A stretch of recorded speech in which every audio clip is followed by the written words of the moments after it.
Okay, now properties of determinant. So first property, if A is an n cross n triangular matrix, मतलब upper triangular, lower triangle or diagonal, then determinant of A is the product of the entries on the main diagonal of the matrix. That is, determinant is a11 dot a12 dot a33 and so on an. मतलब क्या ये property हमें क्या explain करती है कि अगर हमारा मैट्रिक्स 3 टाइप का हो,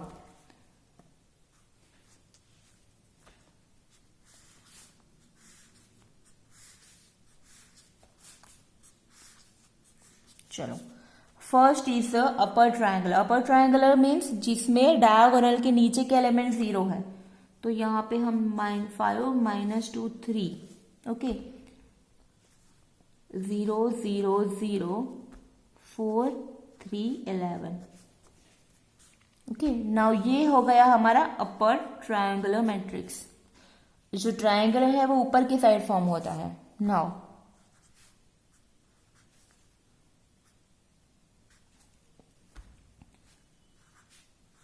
it is called lower triangular matrix. Okay, and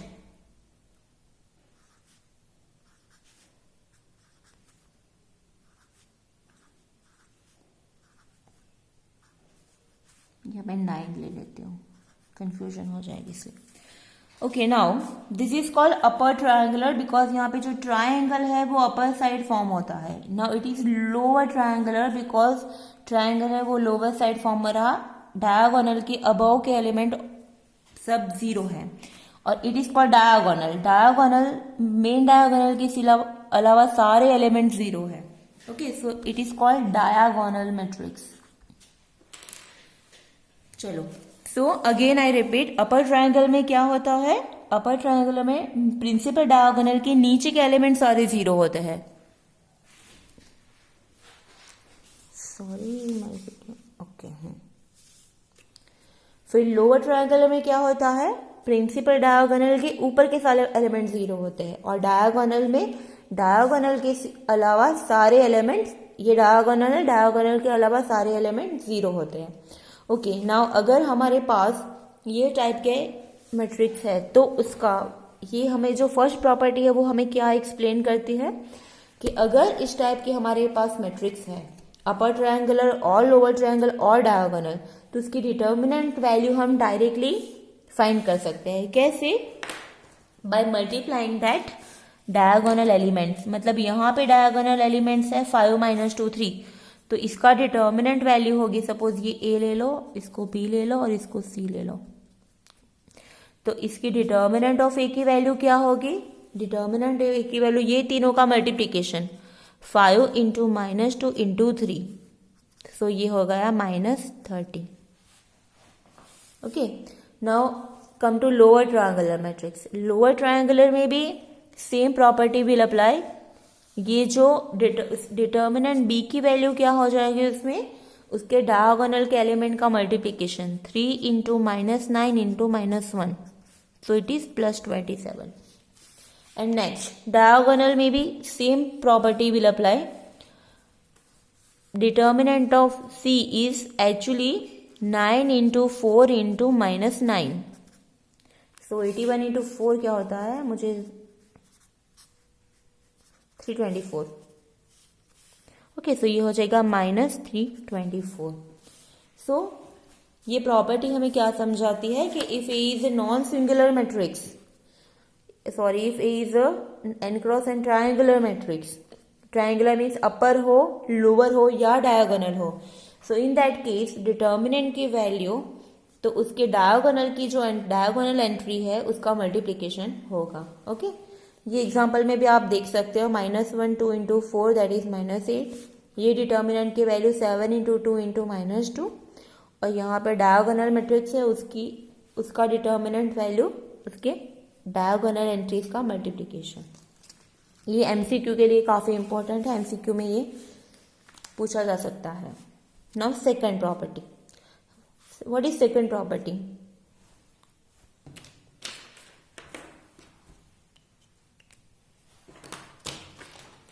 The second property is that let A be a square matrix if A has a row of zeros or column of zeros then determinant A equal to 0. मतलब कि कोई matrix में अगर पूरी column या पूरी रो zero है तो हमें उसमें डिटर्मिनेंट सॉल्व करने की ज़रूरत नहीं है, उसकी डायरेक्ट वैल्यू क्या हो जाएगी, ज़ीरो. वो आपको ध्यान रखना है. If any determinant has each row or any one row or any one column is 0 then the determinant value will be 0. Next property, A be a square matrix then determinant of A equal to determinant of A transpose. Transpose मतलब क्या, रो और column का interchange करना है. कोई matrix है और उसका ट्रांसपोज है, दोनों की डिटर्मिनेंट वैल्यू सेम होगी. Next property, let A be n cross n matrix if B is the matrix that result when a single row or single column of A is multiplied by a scalar k, then determinant of B equal to k determinant of A. So ये property हमें क्या explain करती है. For example matrix A ले लेते हैं 4 3 2 9. सो इसकी determinant value क्या होगी, 36 minus 6 that is 30. ओके, अब समझो कि ये मैट्रिक्स की कोई एक रो को हमने 2 से मल्टीप्लाई करते हैं. ओके, इसको मल्टीप्लाई 4 इंटू 2 2 इंटू 2 3 9 तो हो जाएगी 8 4 3 9. तो उसकी यहाँ 2 से मल्टीप्लाई किया है ये कॉलम को, तो उस ये प्रॉपर्टी क्या समझाती है हमें, तो ये जो B है तो B ये हमारा मैट्रिक्स हो गया. ठीक है, matrix here matrix B is obtain by the first column by multiplying first column by 2. Column 1 को 2 से मल्टीप्लाई कर दिया तो हमें ये B मिल गया. तो B की वैल्यू, डिटर्मिनेंट B की वैल्यू क्या होगी, हमें सिंपली 2 इंटू 30 करना है, दैट इज 60 होगी. Let's check, 8 into 9 that is 72 minus 4 into 3 that is 12. तो ये हो गया 60. ओके, इट मीन्स कि अगर कोई रो कोई डिटर्मिनेंट की वैल्यू कोई एक डिटर्मिनेंट की वैल्यू अगर 12 है, समझो कि x है. ओके, और किसी एक कॉलम को C1 को या C2 कोई भी कॉलम या फिर रो, कोई भी कॉलम या फिर कोई भी रो को हम k से मल्टीप्लाई करते हैं. k मतलब, तो फाइनली जो डिटर्मिनेंट होगा हमारा B, तो उसकी वैल्यू हो जाएगी k into x. Now next property, if B is the matrix that result when the 2 rows or 2 columns of A are interchanged, then determinant of B is minus determinant of A. For example, ये जो हमारा determinant है, ये जो उसकी value है -28, 7 4 minus 11 0 2 6. अगर इसकी कोई भी 2 रो या फिर 2 कॉलम इंटरचेंज कर दो तो वो जो बाद में जो मैट्रिक्स मिलेगा, बाद में जो डिटर्मिनेंट मिलेगा उसकी वैल्यू क्या हो गई, यहाँ पे -28 तो वो हो जाएगी +28. कैसे, लेट मी चेक. ये तो हमें पता है 7 4 माइनस 11. अब इसकी हम समझो कि 2 रो को इंटरचेंज कर देते हैं. 7 0 0 2 कॉलम को इंटरचेंज करते हैं, -11 6 और -2, -11 6 और -2 और 4 2 और 0. इसकी वैल्यू तो पता है -20. अब इसकी वैल्यू क्या हो जाएगी, तो ये हमें फाइंड करना पड़ेगा because it is not a diagonal matrix. Okay, तो इसकी वैल्यू मिलेगी, मैं डायरेक्ट कर रही हूँ आपको, ये फर्स्ट कॉलम से कर रही हूँ मैं, आप लेटर चेक कर सकते हो आप. इसकी वैल्यू आपको मिलेगी 7 इंटू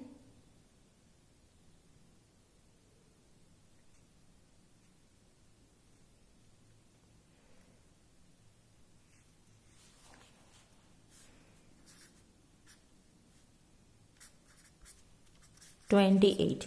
इसकी वैल्यू मिलेगी आपको +28। कैसे आप लेटर चेक कर सकते हो एक्सपांशन करके? देखो 7 यहाँ पे ये दोनों, फिर -11 यहाँ पे 0 आने वाला है, 4 में भी 0 कॉलम आएगी तो 0 होने वाला है। सो फाइनली इसकी वैल्यू आएगी +28। आप चेक कर सकते हो। मतलब कोई भी एक डिटर्मिनेंट है, इसकी वैल्यू अगर k है और उसकी 2 रो और 2 कॉलम आप इंटरचेंज कर दो, तो जो बाद में जो डिटर्मिनेंट मिलेगा उसकी वैल्यू हो जाएगी -k।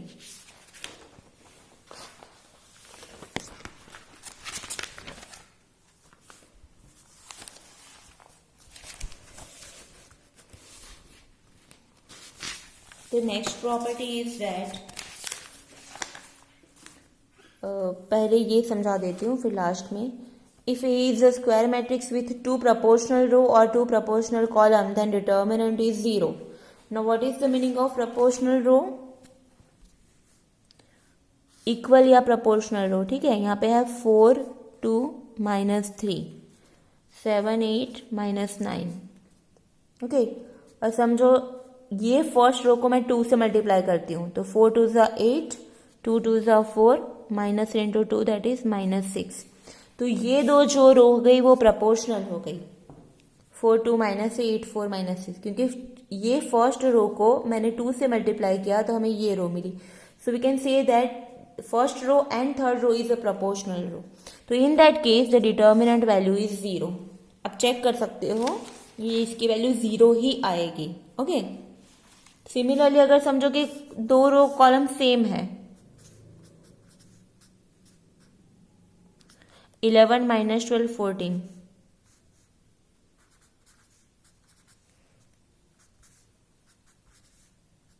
okay.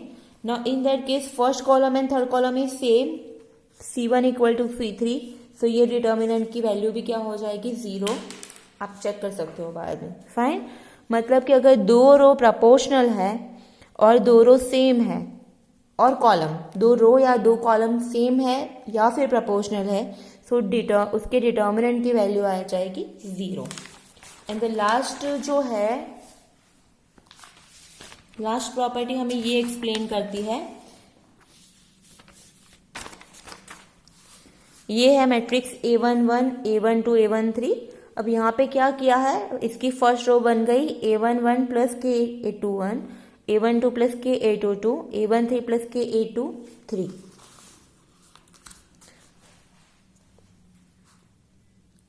इसमें क्या है किया है कि सेकंड रो को k से मल्टीप्लाई करके फर्स्ट रो में ऐड किया है। सेकंड रो के सारे एलिमेंट को k से मल्टीप्लाई करके फर्स्ट रो में ऐड किया है, ओके। तो फाइनली ये डिटर्मिनेंट मिला। तो यहाँ ये प्रॉपर्टी ये बताती है कि ये और ये डिटर्मिनेंट दोनों की वैल्यू क्या हो जाएगी, सेम हो जाएगी, इसमें कोई चेंज नहीं होगा। हम एक एग्जाम्पल ले लेते हैं, चलो 2/2 का, ठीक है। A = 3 4 -2 7, okay. और B ले लेते हैं। B क्या ले लेते हैं हम लोग, इसमें एक ऑपरेशन करते हैं कि ये रो 2 को हम 3 से मल्टीप्लाई करते हैं और रो 1 में ऐड करते हैं, ठीक है। इसको ये रो 2 है उसको हम 3 से मल्टीप्लाई करके इसमें ऐड करते हैं, तो क्या हो जाएगा 3 × 2 -6 -6 + 3 -3 3 × 2 -6 -6 + 3 is -3। फिर 7 × 3 21 21 + 4 दैट इज 25। अब ये तो एज इट इज रहेगी -2 और 7, इसको कुछ चेंज नहीं करना है, फाइन। हमने क्या किया, अगेन आई रिपीट, ये मैट्रिक्स है उसकी सेकंड रो को हमने 3 से मल्टीप्लाई किया है और 1 में ऐड किया, तो 3 × 2 -6 + 3 -3 21 + 4 is 25। अब इसका और इसका डिटर्मिनेंट हम लोग फाइंड करेंगे, ये सेम आना चाहिए according to our property. Let's check 7 × 3, so determinant of A क्या हो गया, 7 × 3 21 -8, so 21 +8 that is 29। अभी का डिटर्मिनेंट चेक करते हैं, -21 -50 सो ये हो जाएगा -21 + 50, तो 50 - 21 इज 29। तो ये हो गया हमारा दोनों का डिटर्मिनेंट सेम। ओके, तो ये प्रॉपर्टी कोई रो भी लो या फिर कॉलम लो, ये 3/3 के लिए भी अप्लाई होता है। ओके, अगर किसी भी रो और किसी भी कॉलम के कोई एक रो के एलिमेंट को कोई नंबर से मल्टीप्लाई करो स्केलर से और दूसरी रो में ऐड करो, तो फाइनली जो रिजल्टेंट डिटर्मिनेंट मिलेगा हमें, तो यो डिटर्मिनेंट और हमारा ओरिजिनल डिटर्मिनेंट वो दोनों की वैल्यू सेम मिलेगी हमें। ओके, सो ये है हमारी properties of determinant. Now next is a Sarus method, rule of Sarus method.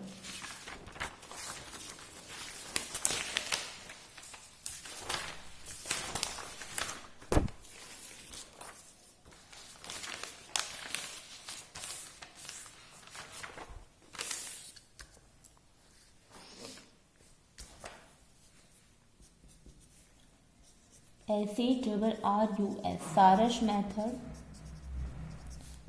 to compute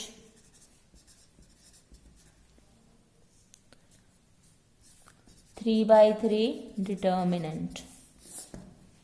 Sarus method to compute 3/3 determinant. Okay, तो ये हमें कैसे करना है मैं आपको डायरेक्टली समझाती हूँ। ये ओके, हमारे पास ये डिटर्मिनेंट की वैल्यू हमें फाइंड करनी है। डिटर्मिनेंट है 1 2 3 -4 5 6 और 7 -8 9, इसकी वैल्यू हमें फाइंड करनी है। तो सारस मेथड क्या है वो पहले हम रेगुलर मेथड से सॉल्व कर देते हैं। रेगुलर जो हमारी मेथड है उससे सॉल्व करेंगे हम। 1 in bracket 9 × 5 45 minus plus 48. Okay, -2 in bracket -36 plus 42, sorry -42.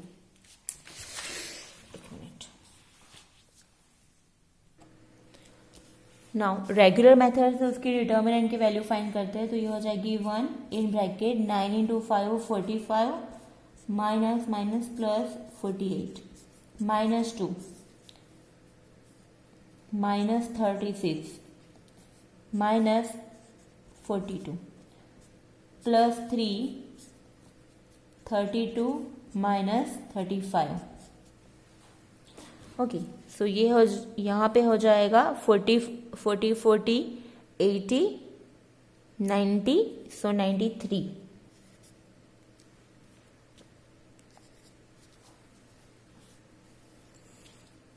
Forty और 40 80 93।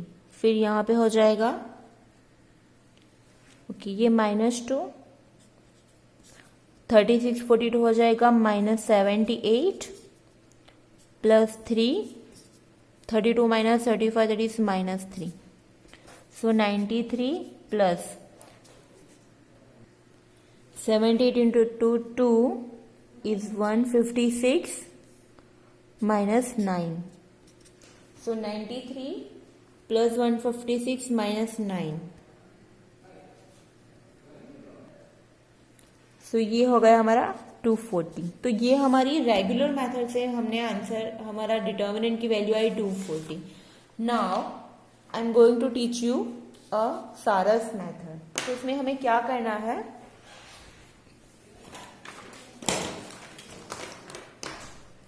चलो सारस मेथड के लिए हमें पहले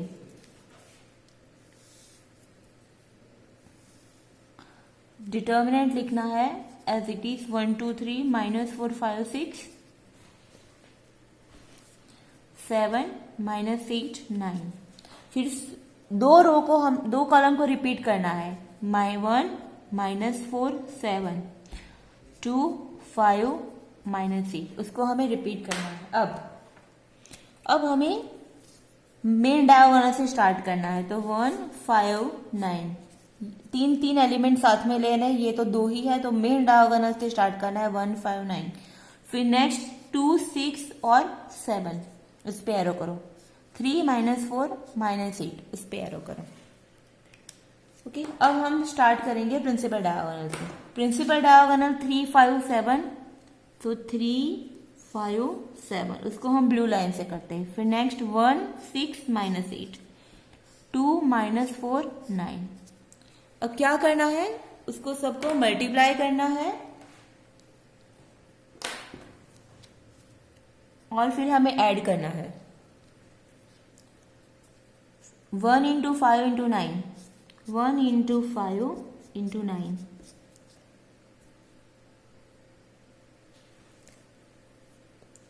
प्लस 1 5 9, फिर 2 6 7, 2 into 6 into 7, plus 3 minus 4 minus 8, 3 into minus 4 into minus 8। ये हो गया हमारा फर्स्ट। अब यहाँ पे माइनस, नाउ नेक्स्ट ब्रैकेट में अब हम लोग लेंगे सब्सिडियरी डायगोनल। 3 5 7 का multiplication, 3 into 5 into 7, plus 1 6 minus 8, 1 into 6 into minus 8, plus 2 minus 4 9, 2 into minus 4 into 9। अब इसको बस हमें सिंप्लीफाई करना है। Again what I have done, पहले मैंने डिटर्मिनेंट लिखा, फिर 2 कॉलम रिपीट की, फिर प्रिंसिपल डायगोनल से स्टार्ट किया। हमें 3 एलिमेंट साथ में लेने हैं, उसको मल्टीप्लाई करना है। तो प्रिंसिपल डायगोनल से स्टार्ट किया, 1 5 9, फिर सेकंड 2 6 7, फिर 3 माइनस 4 8। वो सबका मल्टीप्लीकेशन करके ऐड करना है। फिर नेक्स्ट यहाँ बीच में माइनस साइन आएगी, डोंट फॉरगेट दिस। ओके, फिर ये तीनों को मल्टीप्लाई करना है। अब सब्सिडियरी डायगोनल पे आ जाओ। 3 5 7, 1 6 माइनस 8, 2 माइनस 4 9। ये सब तीनों का मल्टीप्लिकेशन करके ऐड किया और ये दोनों ब्रैकेट के बीच साइन रहेगी माइनस। अब इसको हम सॉल्व करेंगे। तो 9 इंटू 5 45, प्लस ये हो गया 12 into 7 that is 84, plus 8 into 32 into 3 that is 96। Okay, now minus यहाँ पे 15 इंटू 7 105, फिर माइनस 48, इट इज माइनस 48।